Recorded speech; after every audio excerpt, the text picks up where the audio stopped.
S'engager personnellement, la quatrième partie. On sait ce qu'il faut faire. On a entendu ce que le Seigneur appelle de nous.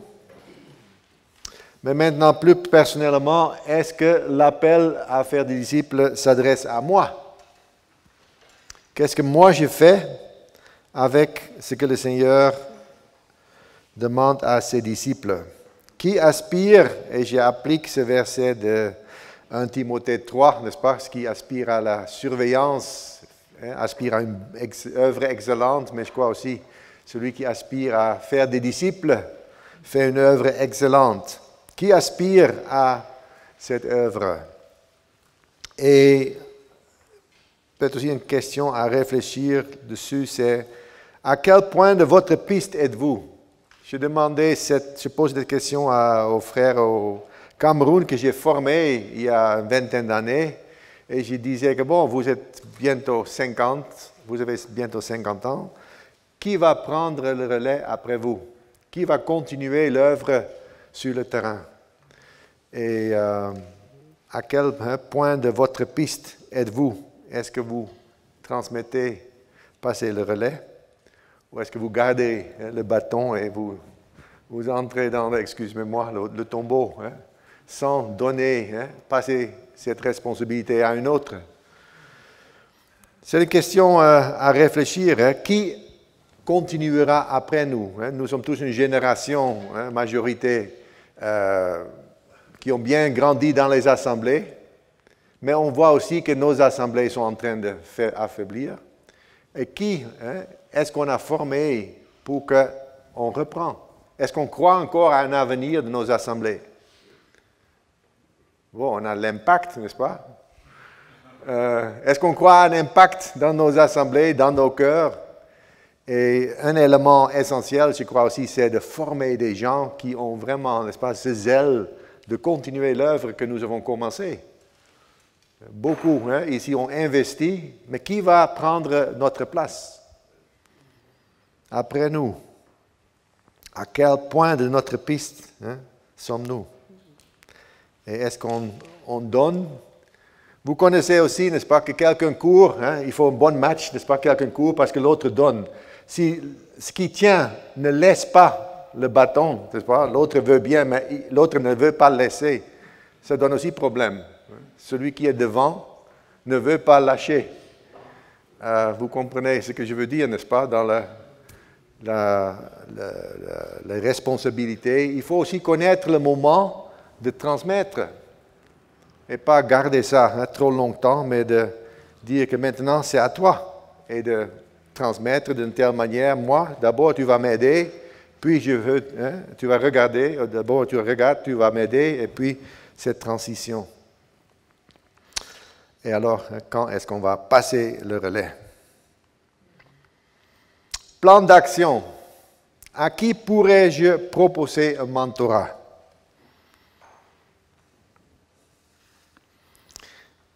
Dressez une liste de quelques personnes avec qui vous pourriez avoir des liens plus étroits, avec qui vous partagez un intérêt commun. Qui pourrait être, lorsqu'on parle des disciples, faire des disciples? Et on peut aussi parler de chercher un mentor, mais la majorité ici sont des frères dans la maturité. On cherche un disciple à former, à transmettre. Et à qui est-ce que vous pensez? Notez 2, 3 noms. Lorsqu'on pense, quelqu'un qui était dans le cours alpha, quelqu'un qui est dans l'assemblée, quelqu'un que vous connaissez d'un certain groupe biblique ou un intéressé, qui pourrait être une personne qui pourrait être un candidat? Et là, alors, on note quelques noms et il faut maintenant aussi prier le Seigneur. Et c'est un processus, n'est-ce pas? Ça ne va pas faire tout à l'instant, mais si vous pensez déjà à une personne, notez ce nom. Et puis, mettez-vous devant le Seigneur et priez que le Seigneur montre s'il y a 3, 4 personnes. Bon, qui est, pour commencer, la meilleure personne dans cette liste, que le Seigneur aussi confirme 1 ou 2 personnes. Et alors, il faut faire une invitation à cette personne. Il faut maintenant s'approcher de lui. Et peut-être ça, c'est difficile. Je crois que les femmes sont plus à l'aise à approcher quelqu'un, de poser des questions un peu plus personnelles. Les hommes sont toujours un peu, n'est-ce pas? Je ne sais pas. Mais il faut maintenant, n'est-ce pas? Vous avez une idée, vous êtes passionné, vous avez un intérêt. Et maintenant, comment communiquer? Bon, tout d'abord, on peut, dans une invitation, exprimer notre motivation, qui me motive, qui me pousse à faire des disciples. Expliquer quelques mots aussi le but du mentorat, de quoi il s'agit. Pourquoi vous avez pensé à lui? Qu'est-ce que vous voyez en lui et pourquoi pas un autre? Et qu'est-ce que cela pourrait lui apporter? Donnez une idée générale de l'investissement nécessaire et invitez-le pour en parler davantage. Bon, j'ai dressé une liste, je fais une invitation, un exemple. Et en tant qu'Hollandais, vous écrivez ça de manière différente, ça ne dérange pas, mais je donne un exemple. Cher Jean, cher prénom, le 5 février, j'ai assisté à une conférence où nous avons examiné l'appel du Seigneur à faire des disciples. L'Esprit de Dieu a remis cette vérité sur mon cœur, ce qui a créé en moi un désir renouvelé de le servir. Alors que je priais pour savoir à qui je pourrais proposer de l'accompagner dans sa marche avec le Seigneur, j'ai pensé à toi. Je connais ton désir de marcher avec le Seigneur et je pense que tu pourrais grandement bénéficier d'être accompagné en tant que disciple du Christ. C'est pour cette raison que je t'écris. Serais-tu intéressé à discuter avec moi et à parler plus en détail d'un programme de mentorat pour le disciple? Prie simplement à ce sujet et fais-moi savoir ce que tu en penses. Bien entendu, il n'y a aucune pression ni obligation à cet égard. Dans la joie de te lire, je t'envoie mes salutations fraternelles. Et voilà, Frédéric. Juste un exemple, une idée. Et comment on demande quelqu'un, c'est par écrit, c'est direct, mais on s'approche de quelqu'un et on l'invite. Et est-ce que tout d'abord l'idée principale, et puis est-ce qu'on peut alors prendre du temps pour expliquer davantage? Est-ce que ça pourrait marcher? Ou c'est une illusion en Suisse?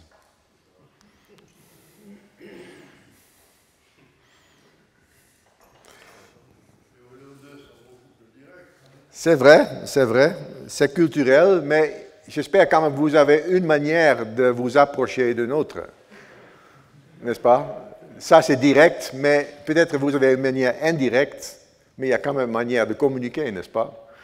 Et bon, faites ça de votre manière. Je disais que ça, c'est un exemple hollandais, mais faites ça de votre manière. Mais comment on peut quand même s'approcher de quelqu'un pour l'inviter et dire que bon, je suis maintenant tant d'années avec le Seigneur et je crois que tu peux bien bénéficier. Et qu'est-ce qu'on a à perdre? Rien, non? S'il dit non, pas d'intérêt, bon, pas de problème. Je regarde, ça, ce n'est pas la personne que le Seigneur m'a montrée. Je cherche plus loin. Et quelquefois, c'est comme des 3 hommes que j'ai montrés sur l'écran ce matin. Ça se présentait parce qu'ils étaient tous des jeunes dans la foi, ou presque pas dans la foi encore. Et j'ai vu que, bon, je veux commencer avec tel, mais je peux aussi ajouter tel, et pourquoi pas tel. Bon, ces 3 sont un peu au même niveau, ça donne un bon petit groupe. Et on a proposé, ils étaient les 3 d'accord, on dit que bon, on démarre. Alors, il faut voir un peu ce qui se présente aussi un peu naturellement.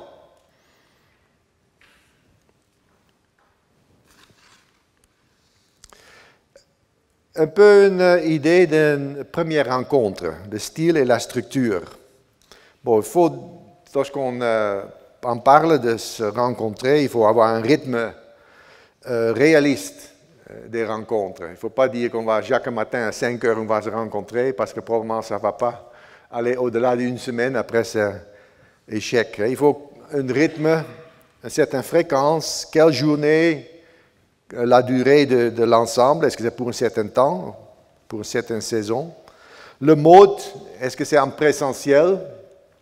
C'est mieux, je crois, si on peut, face à face, on peut se rencontrer, mais si maintenant avec le Covid encore, bon, pourquoi pas avec le Zoom, hein, c'est second best, hein, c'est pas le meilleur, mais une possibilité, ou par WhatsApp, n'est-ce pas? Tout le temps, on a le téléphone dans la poche. Le lieu, où est-ce qu'on le fait? C'est au local, bon, pourrait être, mais pas idéal peut-être. Chez le mentor, pourquoi aussi pas chez le disciple? Lorsqu'on change les lieux, ça révèle aussi. Il y avait une fois il y avait un monsieur qui était venu au local chez nous dans l'église, et lorsqu'on était dans sa chambre, j'ai vu quand même des affiches qui disent des femmes moitié habillées. Ça communique déjà un peu de comment il vit et où est-ce qu'il est. Alors ça donne aussi une impression. Alors c'est bien de changer les lieux, mais ça peut aussi être un repas au resto ou une promenade au parc. Travaillez selon un plan. Lorsque vous vous rencontrez, ayez une idée de ce que vous allez faire. On peut dire que bon, le Seigneur va nous montrer. Ça semble très spirituel, mais ça peut aussi tourner au rond et finalement, c'est mieux de préparer quelque chose, avoir un sujet, peut-être pas trop strict, mais quand même connaître un peu ce qu'on est en train de faire. Et partager les attentes, qu'est-ce qu'on attend l'un de l'autre? Une certaine promesse aussi l'un envers l'autre. Voilà, les deux hommes, ensemble, une rencontre. Tout d'abord, il faut qu'il y ait un lien, ça grandit bien sûr, n'est-ce pas, amitié, mais qui aiment se rencontrer. C'est une synergie pour les deux, n'est-ce pas? Ils aiment se rencontrer, ce n'est pas un devoir en tant que tel. Bon, disponibilité, on a parlé, mais les deux doivent être disponibles. Si l'un dit toujours à quelle date est-ce que tu peux, mais l'autre dit toujours non, je sais pas, il faut une disponibilité.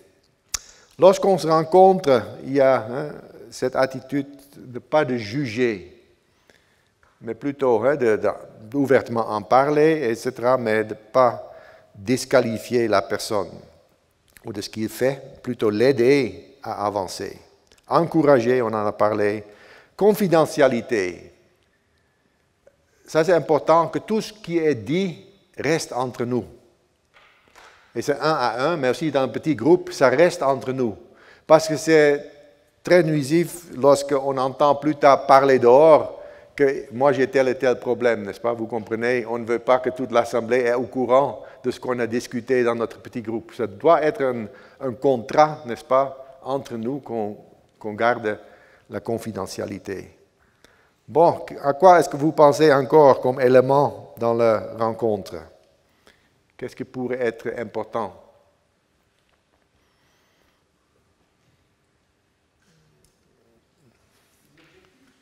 Pardon?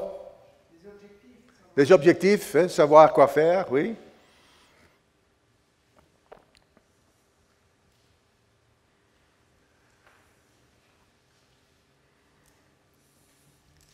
Réfléchissez encore à un autre point d'interrogation plus tard. Bien d'expliquer l'encadrement dans lequel il va servir le Seigneur. Voilà. Tu rentres dans une mission, tu prends la tête de la mission, suite à celui qui l'avait, il faut bien expliquer le contexte. Ouais. Les objectifs, oui, mais aussi le contexte de la mission. Sa personnalité, sa mentalité, sa manière de communiquer, de travailler. Oui, le contexte, je parle pour ceux dehors, c'est le contexte, ce qu'ils attendent. Très important. L'accueil, aussi l'idée de hospitalité, mais aussi que accueillir quelqu'un aussi dans ma vie, n'est-ce pas, le faire entrer, accepter, il peut s'approcher. Honnêteté, transparence, vulnérabilité, toutes ces choses. Être fidèle. Voilà, Est-ce que vous avez une autre idée? Tu as dit confidentialité, il faudrait dire confidentialité et confidentialité.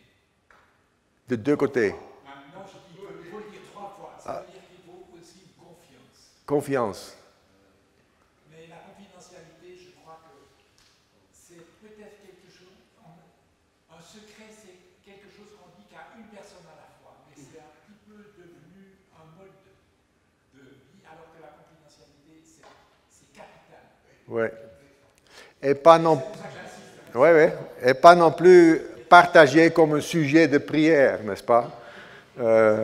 Ça, c'est aussi pas bon de communiquer ainsi. Mais bon, on sait de quoi on parle. Et l'engagement de deux côtés, n'est-ce pas? Qu'on est vraiment, est-ce qu'on veut ou est-ce qu'on ne veut pas, n'est-ce pas? Est-ce qu'on cherche à se rencontrer ou est-ce qu'on cherche plutôt à éviter? Si c'est plutôt vrai que l'un cherche à contrôler l'autre et l'autre cherche à éviter, ça ne va pas marcher. Mais là, dans ce cas-là, il n'y a pas de l'amitié non plus. Alors, une proposition du contenu. Le partage de la semaine écoulée. Lorsqu'on se rencontre, on peut poser des questions. Par exemple, qu'est-ce qui se passe dans ta vie actuellement? Question ouverte, n'est-ce pas? Où tu es? Est-ce que tu as eu des examens? Est-ce que tu as eu des victoires? Est-ce que tu as eu des échecs? Est-ce que tu as eu des difficultés? Des épreuves? Qu'est-ce qui t'a causé du stress? Ou des irritations? Simple question. Quelles sont tes ambitions, tes rêves, tes buts? Qu'est-ce que tu aimerais bien faire? Est-ce que tu es maintenant ici? Ça ne va pas bien avec, mais où est-ce que tu veux bien aller? Bon, s'il apprend à s'exprimer, ce n'est pas que le mentor va lui donner toutes les réponses, n'est-ce pas? Mais c'est l'aider à se découvrir lui-même. Comment va-t-il dans les relations qu'il a avec ses amis, mais avec sa famille, avec sa femme?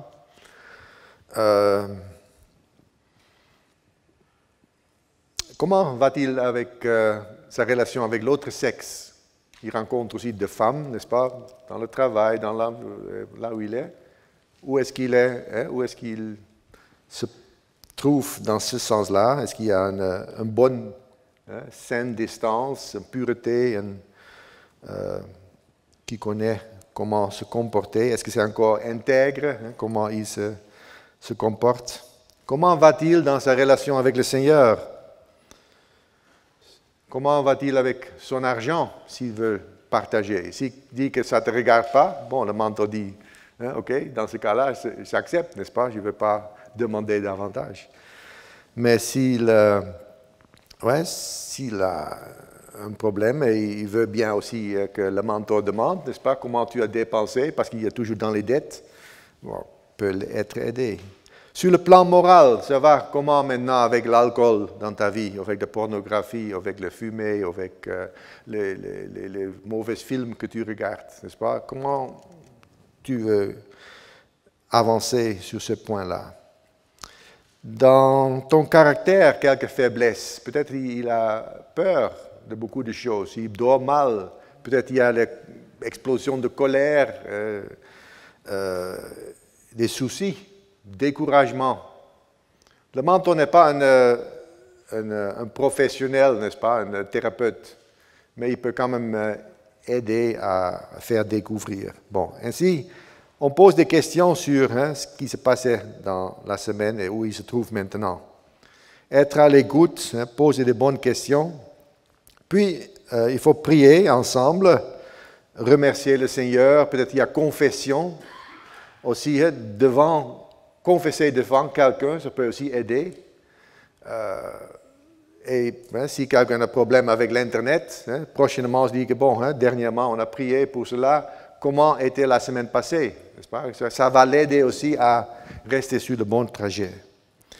Et aussi on peut prier que le Seigneur donne la force pour maintenant prendre le chemin droit. Puis on peut s'inspirer par la lecture, soit un livre, soit la Bible, soit un livre de méditation ou quelque chose, une source d'inspiration aussi pour la rencontre. Et on traite alors un sujet qu'on a préparées, soit la fidélité dans le mariage, soit la gérance de l'argent, soit l'attachement au Seigneur, ou soit un autre sujet qui nous intéresse, on parle des dons spirituels, n'importe quel sujet qui est intéressant, mais aussi qui est utile dans cette relation. Et à la fin, on peut aussi poser la question, qu'est-ce que je peux prier pour toi? Personnel, pas seulement bénis-moi, Seigneur, mais vraiment, où est ce point que je peux, pour toi, prier? En dehors de ces rencontres, peut-être sur place, on peut aussi penser à des rencontres hors d'un lieu fixe. Par exemple, j'ai noté toute une liste, on peut faire une promenade. Et quelquefois, deux hommes parlent mieux lorsqu'ils sont en route, au lieu d'être face à face, n'est-ce pas, sur une chaise. Mais si on fait une promenade ensemble, on peut bien... et vous avez des montagnes merveilleuses. Alors, faites une promenade. On peut se rencontrer pour un petit déj, le café. On peut dire que bon, on va aider telle sœur dans son jardin pour arranger le jardin. Et on travaille ensemble. Ainsi aussi, on apprend l'un de l'autre de manière pratique. Participer à la conférence, regarder le message YouTube, faire l'évangélisation, faire le sport ensemble, ça lie aussi ensemble. Accompagnement dans un ministère, faire le pique-nique, loisirs. Si vous avez un hobby, un loisir préféré, est-ce que vous pouvez inviter celui je ne sais pas si vous avez la moto et l'autre fait aussi la moto, pourquoi pas, n'est-ce pas? Ou planche à voile, ou promenade, échec. Et alors, préparer quelque chose. En tout cas, ici, c'est la chose plutôt pratique d'inviter et de faire quelque chose. Ne pas seulement lire la Bible, mais aussi d'entreprendre quelque chose, parce que comme ça aussi, il y a beaucoup de sujets qui vont surnager. Et ça donne aussi un peu moins de tension, n'est-ce pas? Il y a plus d'étendue. Et c'est aussi joli, n'est-ce pas, de sortir. Bon, la durée de l'accompagnement. On voit que Paul avait des formations de 1 an jusqu'à 3 ans. Il y a plusieurs passages dans Actes où on voit qu'il était 2 ans là-bas et 3 ans là-bas. Et il faisait alors des formations systématiques. Bon, je vois Pierre-Étienne déjà se réveiller lorsqu'il entend systématique FBS. Voilà, ce sont des programmes, n'est-ce pas, qui sont utiles aussi pour quelqu'un. Proposer un temps d'essai. Et ensuite, on peut regarder combien de temps on veut continuer. Est-ce que c'est pour une certaine période, une saison, ou c'est illimité? Il ne faut pas nécessairement dire déjà jusqu'à la fin de l'année, mais on peut, par exemple, dire que bon, on commence et on évalue en été, et après on regarde comment on va continuer. Bon, il faut une certaine fréquence un peu logique, prendre le calendrier, dire que bon, est-ce que c'est chaque semaine, est-ce que c'est 1 fois par 2 semaines, chaque mois? Bon, si c'est moins qu'1 fois par mois, ça devient quand même un peu maigre, on peut dire, mais probablement 1 fois par 2 semaines, c'est un bon rythme si c'est réalisable, mais il faut voir selon vos autres occupations. En tout cas, l'idée, c'est intentionnel et on se rencontre, les deux sont d'accord, les deux sont encouragés et ça fortifie les deux côtés et c'est pour cela qu'ils continuent. Ça ne doit pas être un fardeau. Et quels sont les sujets qu'on traite? Bon, quels sont les besoins de la personne? Où est-ce qu'il est actuellement dans sa marche? S'il est un jeune croyant, mais il veut bien être utile, mais il ne sait pas quoi faire, bon, traiter un sujet sur les dons spirituels. Et d'autres ont besoin d'autres sujets. Veillez aussi que les sessions soient assez variées. Ne restez pas des mois et des mois et des mois dans le même sujet, mais changez. Et l'autre sujet revient quand même de nouveau, mais cherchez à varier. Des livres bibliques peuvent être simplement lire, que j'ai fait avec les frères en Hollande, simplement lire pour la première fois les évangiles. Ils n'ont jamais lu et ils ne connaissent pas l'histoire de ce que les évangiles disent. Bon, les bonnes ressources ne manquent pas. Mais si vous tapez sur l'Internet, vous avez une immensité et on ne sait pas où. Alors, quelquefois, c'est aussi bien de trouver un peu une piste. Dernièrement, il y avait des frères de ce site Tout pour sa gloire. Je crois que vous avez communiqué un peu aussi dans les assemblées de cette invitation pour les disciples. Et ça, c'est un site où on trouve sur le discipulat les ressources.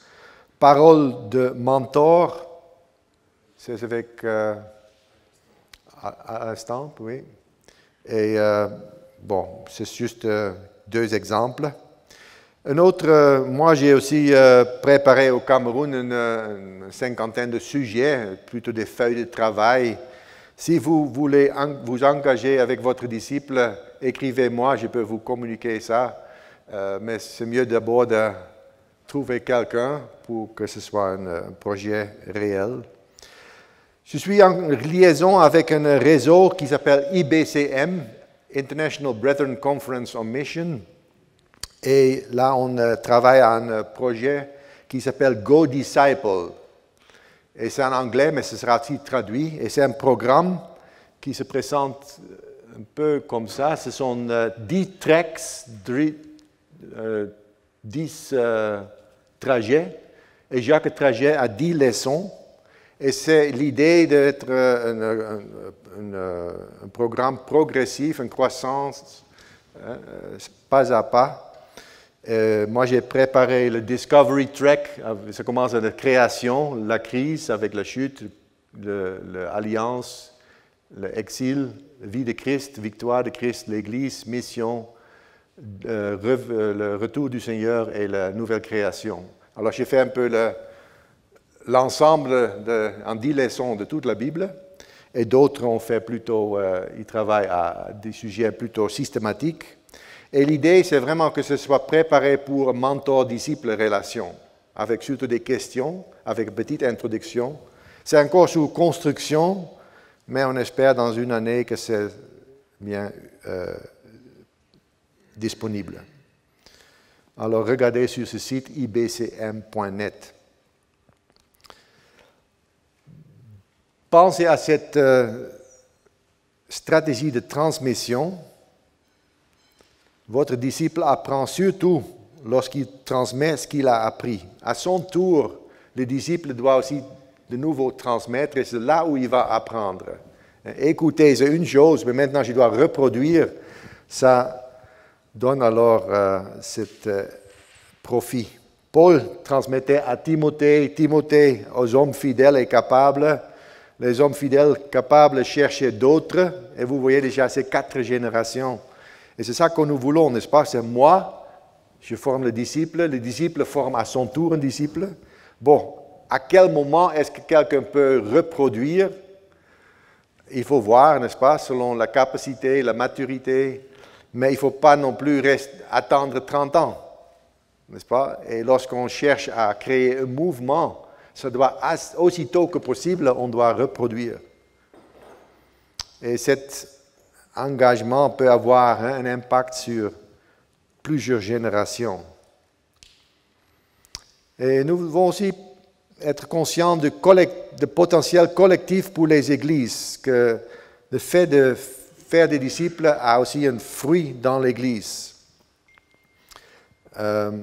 Pour avoir un impact, il faut alors une vision plus grande que l'individu. Ce n'est pas seulement un à un, mais on veut aussi que l'Église, ensemble, si tout le monde dans l'Église commence à former des disciples, et eux, à leur tour, vous comprenez que l'Assemblée ne va pas diminuer, mais l'Assemblée va grandir, n'est-ce pas?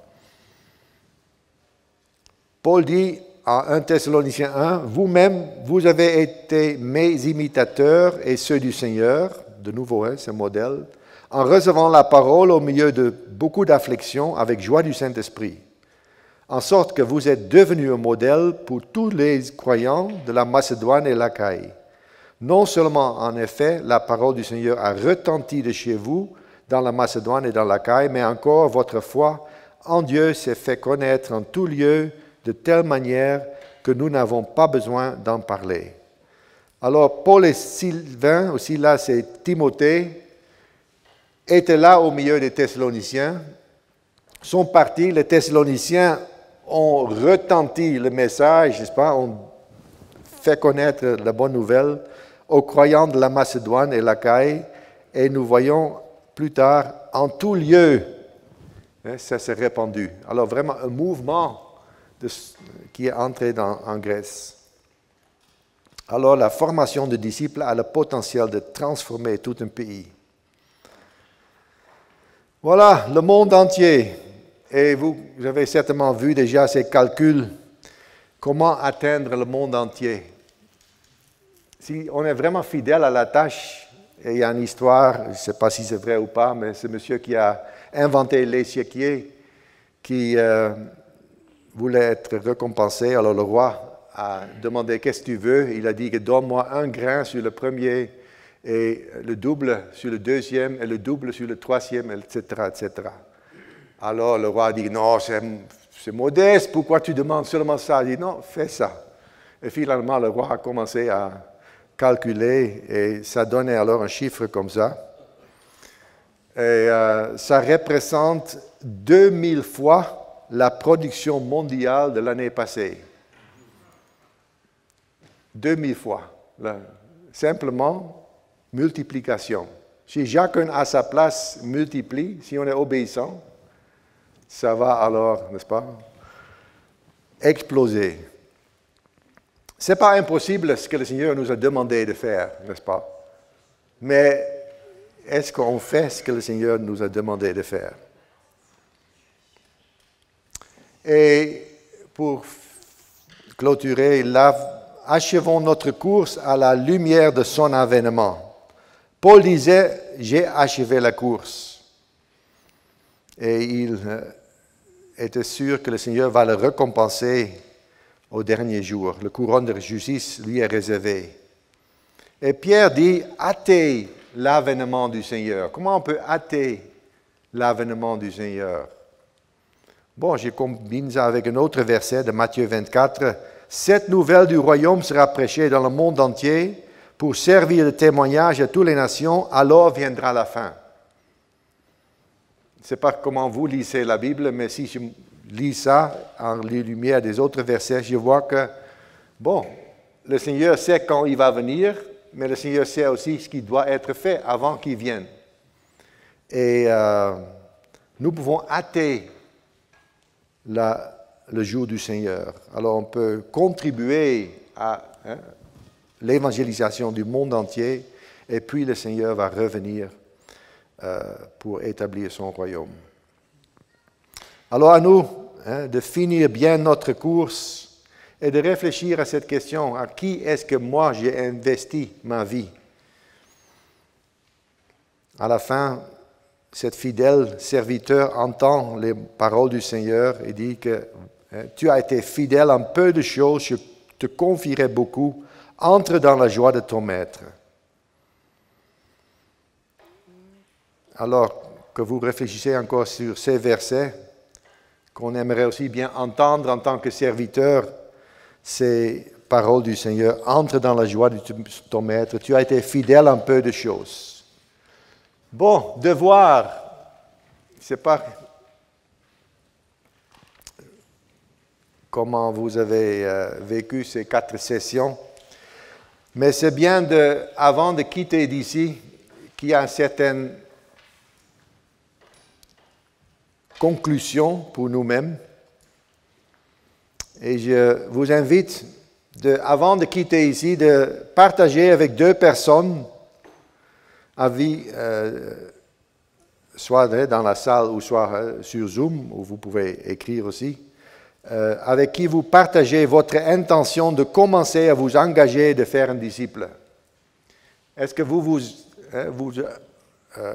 sentez appelé du Seigneur de vraiment vous engager aussi à concrètement, intentionnellement faire un disciple? Partage votre désir avec 2 frères ici. Dites à ce frère, je veux. et vous connaissez ses frères. Aujourd'hui, avant de quitter la salle, si possible. Puis, avant Pâques, établissez un contact avec ses frères pour échanger sur le progrès de votre engagement de trouver un disciple. Lorsque vous avez communiqué l'intention, soyez aussi libre dans quelques mois, de communiquer à quel niveau est-ce que vous êtes dans cette recherche de trouver un disciple. Et j'espère que j'ai donné quelques idées comment aborder quelqu'un. Et une autre date, c'est avant l'été, fixez une date avec votre groupe de table pour encore parler de cette journée. Qu'est-ce que vous avez fait? Est-ce qu'il y a un fruit? Et quelquefois aussi, si moi, je n'ai pas encore pu faire un pas, mais je peux quand même être beaucoup encouragé par un autre qui a fait déjà un pas en avant et qui m'inspire aussi pour aller ce chemin plus tard. Alors, je vous lance ce défi et j'espère que cette journée porte un fruit dans la vie de vous personnellement et aussi dans nos assemblées, dans le réseau des assemblées dans lequel je travaille aussi. J'ai à cœur de ce réseau. Je crois qu'il y a de très bonnes choses au milieu de nous, mais je crois aussi qu'il faut se mettre à l'œuvre parce que ça ne va pas de soi. Il faut être intentionnel. Le Seigneur dit, faites des disciples, que nous soyons des tels aussi qui font des disciples. Merci beaucoup pour votre écoute, pour votre patience.